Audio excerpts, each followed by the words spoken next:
Seryoso yan, seryoso. Seryoso. Ano bang may pinaka-catching na story? Pero hindi ko naniniwala. Hindi ako papayag nun eh. Ako'y galing pa ng Tangisan. Layo! Mahirap ang bungkal ng lupa.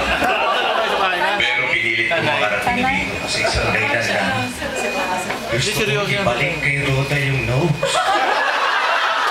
At saka, hindi ko pa naisasahuli yung Xerox. Ay, Jaja Villacorta. Eh ngayon, hindi kami papayag. Ang mas catching kay ako. Alam na mga taga-Blue House Boys yan. Yeah! Blue House Boys! Go! Tama! Yes! Kaya, pasalamatan natin yung ating mga sekretarya. Muna si Rhoda. Nasaan ba si Rhoda? Ating ikalawang sekretarya na ngayon ay nasa Ateneo, si Joy. At of course, si Jaja Villacorta. Bigyan ng kaunting 3 seconds of silence.